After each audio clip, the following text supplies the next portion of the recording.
નમસ્કાર વિદ્યાર્થી મિત્રો, આજના આપણા લેક્ચરમાં આપણે ઇન્ટર કન્વર્ઝેશન રિએક્શન વિશે વાત કરીશું. તો ઇન્ટર કન્વર્ઝેશન રિએક્શન છે આપણે જનરલ રિએક્શન ઓફ મોનોસેકેરાઇડ, તેની અંદર આપણે ઇન્ટર કન્વર્ઝેશન રિએક્શન જોઈ રહ્યા છીએ. તો અગાઉનો આપણો જે લેક્ચર થયો છે તેની અંદર આપણે વાત કરેલી આલ્ડોઝ ટુ કીટોઝનું કન્વર્ઝેશન કેવી રીતના થાય છે, તો તેમાં આપણે શોર્ટન મેથડ છે તેના વિશે જોઈ ગયા. કે શોર્ટન મેથડની અંદર શું થતું હતું કે આલ્ડોઝ આપણે અરેબિનોઝ છે આલ્ડો પેન્ટોઝની મદદથી આપણે કીટોઝનું કન્વર્ઝેશન કર્યું હતું. એવી જ રીતના હવે ઇન્ટર કન્વર્ઝેશન નેક્સ્ટ રિએક્શન કે કીટોઝનું કન્વર્ઝેશન આપણને આલ્ડોઝમાં થતું જોવા મળે છે. તો એના માટે અલગ અલગ સ્ટેપની આપણને રિએક્શન જોવા મળે છે. તો ફર્સ્ટ ઓફ ઓલ આપણને કીટોઝ ટુ આલ્ડોઝનું કન્વર્ઝેશન કેવી રીતના થાય છે તે આપણે જોઈએ. તો ઇન્ટર કન્વર્ઝેશન રિએક્શન કીટોઝ ટુ આલ્ડોઝ, તો સ્ટેપ 1. તો સ્ટેપ 1 ની અંદર આપણે જોઈએ તો કીટોઝ તરીકે આપણે ફ્રુક્ટોઝનો યુઝ કરીશું. અને આપણે હેક્ઝોકીટોઝ પણ કહી શકીએ છીએ. ફ્રુક્ટોઝને આપણે હેક્ઝોકીટોઝ પણ કહી શકીએ છીએ. કીટોઝ છે તે રિડ્યુસ થશે, reduce with sodium amalgam or H2NI. કે આપણે ફ્રુક્ટોઝ છે તેનું આપણે રિડક્શનની પ્રોસિજર કરીશું કે કીટોઝ ટુ આલ્ડોઝનું આપણે ફોર્મેશન કરવું છે. તો એના માટે 3 થી 4 સ્ટેપની રિએક્શનમાં આપણને કીટોઝનું કન્વર્ઝેશન આલ્ડોઝમાં થતું જોવા મળે છે. તો સ્ટેપ 1 ની અંદર આપણે જોઈએ કે કીટોઝનું આપણે રિડક્શન કરીશું વિથ પ્રેઝન્સ સોડિયમ એમાલ્ગમ. ત્યારે આપણને પ્રોડક્ટ છે તે કંઈક શું જોવા મળે છે આપણે જોઈએ. તો ફર્સ્ટ ઓફ ઓલ આપણે રિએક્શન જોઈએ fructose.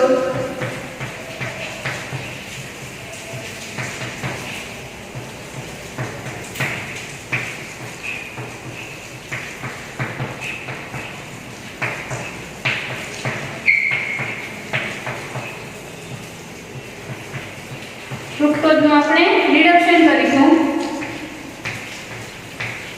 with presence sodium amalgam.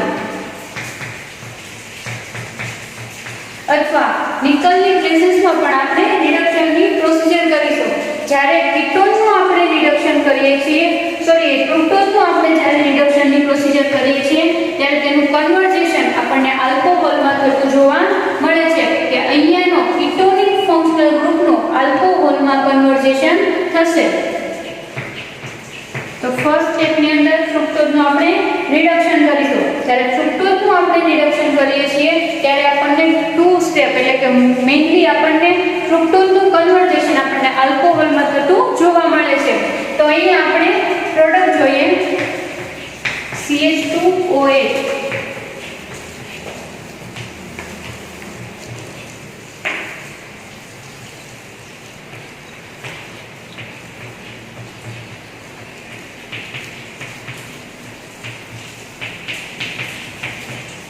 ફ્રુક્ટોઝનું conversion reduction procedure through આપણને આલ્કોહોલમાં કન્વર્ટ થતું જોવા મળે છે. તો અહીંયા પણ આપણને એપીમર છે તેનું ફોર્મેશન થતું જોવા મળે છે. તો સેકન્ડ પોઝિશન પર હાઇડ્રોક્સિલ ગ્રુપ છે, એસિમેટ્રિક પરની જે હાઇડ્રોક્સિલ ગ્રુપ છે તેની પોઝિશન આપણને ચેન્જ થતી જોવા મળે છે. તો અહીંયા આપણે પ્રોડક્ટ લખીએ.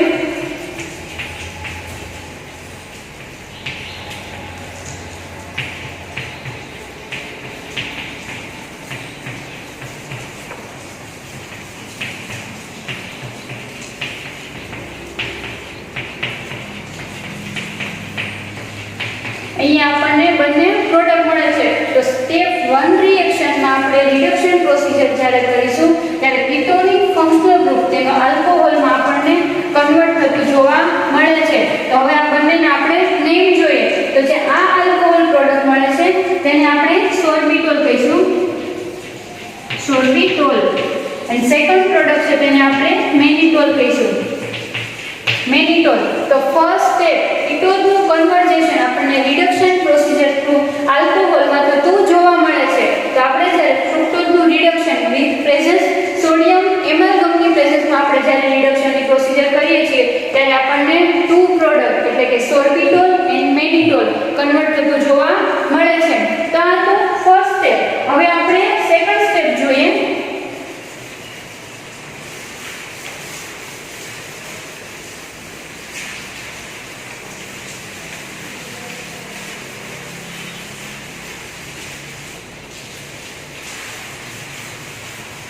ફર્સ્ટ સ્ટેપની અંદર આપણને રિડક્શન થતું જોવા મળે છે. હવે આપણે સેકન્ડ સ્ટેપ જોઈએ તો સ્ટેપ 2. તો સ્ટેપ 2 ની અંદર જે આલ્કોહોલનું કન્વર્ઝેશન થયેલું છે એટલે કે સોર્બિટોલ એન્ડ મેનિટોલ. તો સેકન્ડ સ્ટેપની અંદર આપણે ઓક્સિડેશનની પ્રોસિજર કરીશું. Oxidation with nitric acid. તો આપણને લોકોને ખ્યાલ છે આપણને બે પ્રોડક્ટ મળેલી સોર્બિટોલ અને મેનિટોલ. તો અહીંયા હું સ્ટ્રક્ચર લખું છું.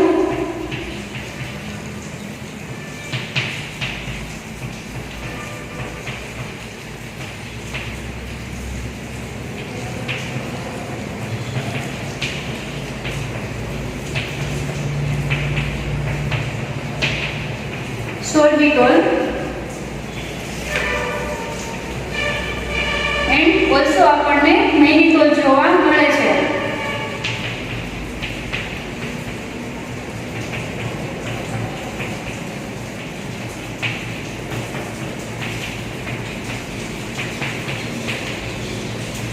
મેનિટોલ જ્યારે સોર્બિટોલ અને મેનિટોલની આપણે ઓક્સિડેશનની પ્રોસિજર કરીશું. Oxidation with nitric acid. તો નાઇટ્રિક એસિડની પ્રેઝન્સમાં જ્યારે આપણે ઓક્સિડેશનની રિએક્શન કરીએ છીએ તો અહીંયાનો આલ્કોહોલ ફંક્શનલ ગ્રુપ છે તેનું આપણે આલ્ડોનિક એસિડમાં આપણને કન્વર્ટ થતું જોવા મળે છે. એટલે કે ઓક્સિડેશન રિએક્શન થ્રુ સેકન્ડ સ્ટેપની અંદર આપણને આલ્કોહોલ એટલે કે સોર્બિટોલ અને મેનિટોલનું કન્વર્ઝેશન આપણને એસિડમાં થતું જોવા મળે છે. તો અહીંયા આપણે પ્રોડક્ટ જોઈએ કે ફર્સ્ટ કાર્બન જે આલ્કોહોલ છે તેનું કન્વર્ઝેશન આપણને કાર્બોક્સિલિક એસિડમાં થશે અને બાકીનું સ્ટ્રક્ચર આપણે એઝ યુઝ્યુઅલ આવશે.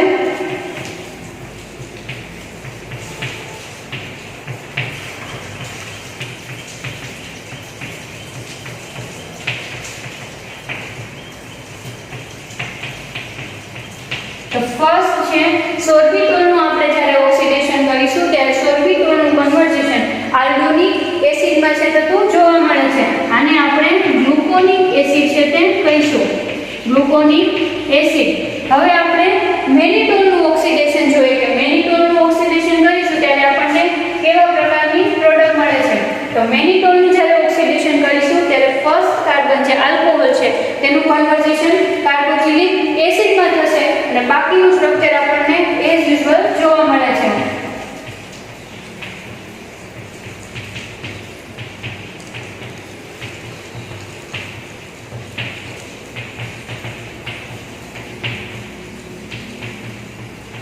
અહીંયા આપણને મેનિટોઇક એસિડ છે તે જોવા મળે છે.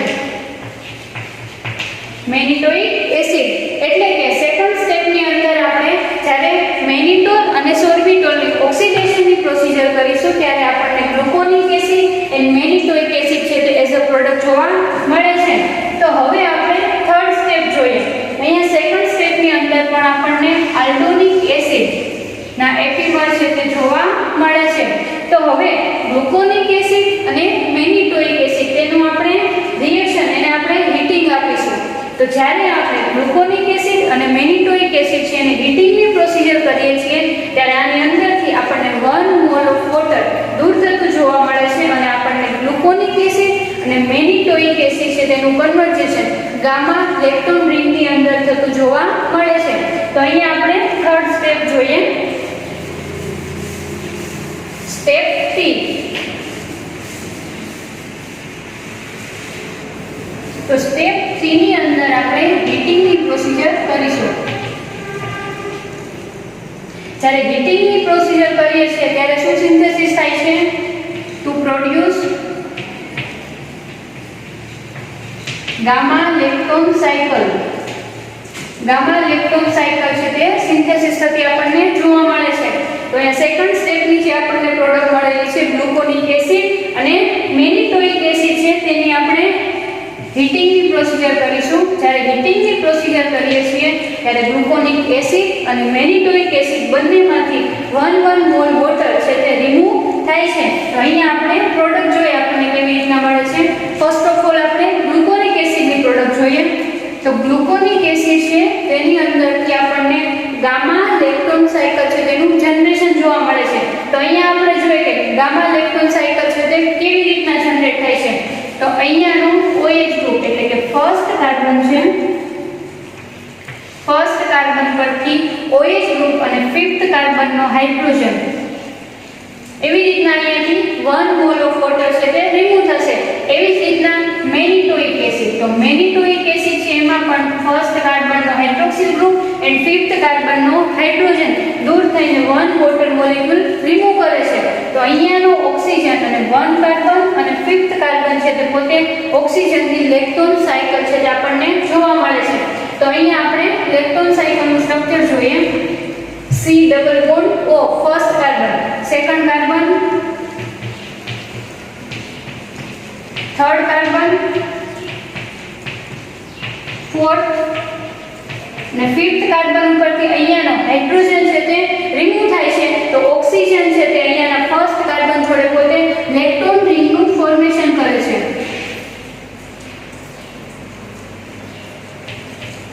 અહીંયા લેક્ટોન રિંગનું ફોર્મેશન થાય છે અને 6 કાર્બન. આને આપણે ગામા લેક્ટોન રિંગ છે તે કહી શકીએ. ગામા લેક્ટોન અથવા આને આપણે ગ્લુકોલેક્ટોન પણ કહી શકીએ છીએ, કારણ કે ગ્લુકોનિક એસિડનું કન્વર્ઝેશન આપણને ગામા લેક્ટોનમાં થતું જોવા મળે છે. એવી જ રીતના મેનિટોઇક એસિડ છે તેનું પણ આપણે હીટિંગની પ્રોસિજર જ્યારે કરીશું ત્યારે 1 મોલ ઓફ વોટર છે તે રિમૂવ થાય છે અને આપણને લેક્ટોન રિંગ છે તે જોવા મળે છે. તો એ જે લેક્ટોન રિંગ જોવા મળશે એને આપણે કહીશું ગામા લેક્ટોન રિંગ. તો એનું આપણે સ્ટ્રક્ચર જોઈએ. તો સેકન્ડ કાર્બન પર આપણને એપીમરનું ફોર્મેશન જોવા મળે છે.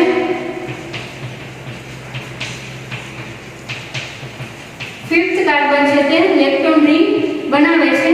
તો અહીંયા આવી રીતના આપણને સ્ટ્રક્ચર જોવા મળે છે અને 6 કાર્બન. આને આપણે ગામા લેક્ટોન કહીશું, ગામા લેક્ટોન. તો આવી રીતના થર્ડ સ્ટેપની અંદર તમે રિએક્શન જોઈ શકો છો કે થર્ડ સ્ટેપની અંદર જ્યારે ગ્લુકોનિક એસિડ અને મેનિટોઇક એસિડ આપણને ફોર્મ થાય છે તેનું આપણે હીટિંગની પ્રોસિજર કરીશું ત્યારે આપણને ગામા લેક્ટોન સાયકલ છે તે જનરેટ થતી જોવા મળે છે. હવે આપણે fourth step and last step જોઈએ.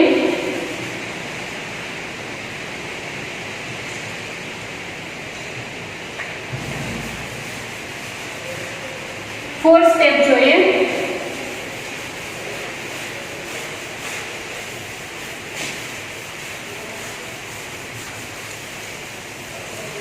તો ફોર્થ સ્ટેપની અંદર આપણને જે લેક્ટોન સાયકલ જોવા મળે છે એનું આપણે રિડક્શન કરીશું.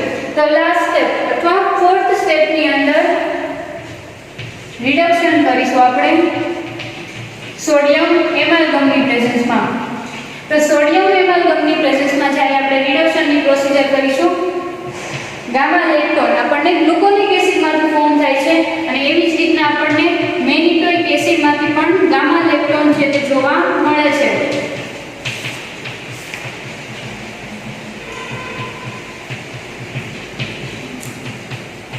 CH2OH gamma લેક્ટોન.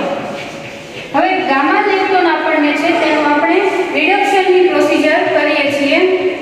તો રિડક્શનની પ્રોસિજર આપણે સોડિયમ એમાલ્ગમની પ્રેઝન્સમાં કરીશું. જ્યારે સોડિયમ એમાલ્ગમની પ્રેઝન્સમાં આપણે રિડક્શનની પ્રોસિજર કરીએ છીએ ત્યારે આપણને ગામા લેક્ટોન સાયકલનું કન્વર્ઝેશન આપણને આલ્ડોઝની અંદર થતું જોવા મળે છે. તો અહીંયા આપણે જોઈએ પ્રોડક્ટ CHO.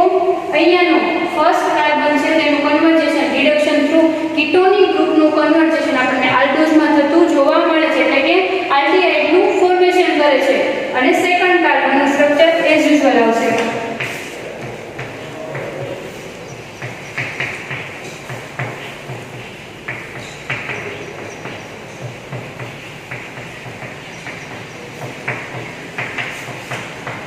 CH2OH.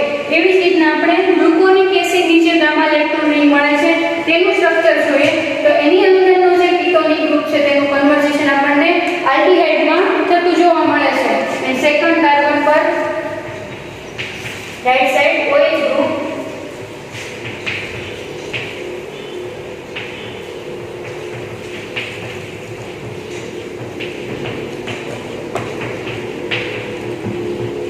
આવી રીતના આપણને બંને આલ્ડોઝ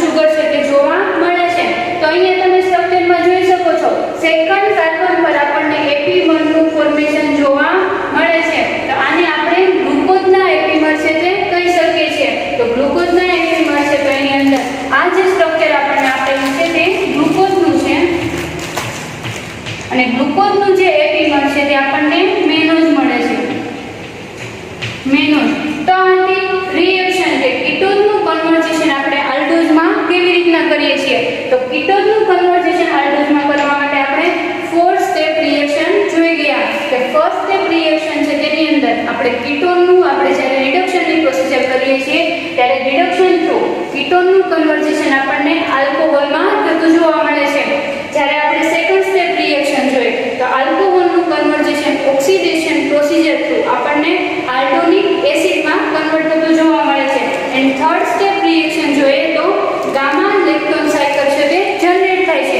એન્ડ લાસ્ટ સ્ટેપ રિએક્શન કે આપણને જે ગામા લેક્ટોન સાયકલ મળે છે તેનું આપણે રિડક્શન પ્રોસિજર જ્યારે કરીશું ત્યારે અહીંયાના ફર્સ્ટ કાર્બન પર આપણને જે કાર્બોનાઇલ ગ્રુપ ફંક્શનલ ગ્રુપ જોવા મળે છે તેનું કન્વર્ઝેશન આપણને આલ્ડીહાઇડમાં થતું જોવા મળે છે. અને બંને આ લેક્ટોન સાયકલ આપણને આપેલી છે એનું કન્વર્ઝેશન આપણને ગ્લુકોઝના એપીમરમાં થતું જોવા મળે છે. તો અહીંયા આપણને આલ્ડોઝ પ્રોડક્ટ છે તે મળે છે.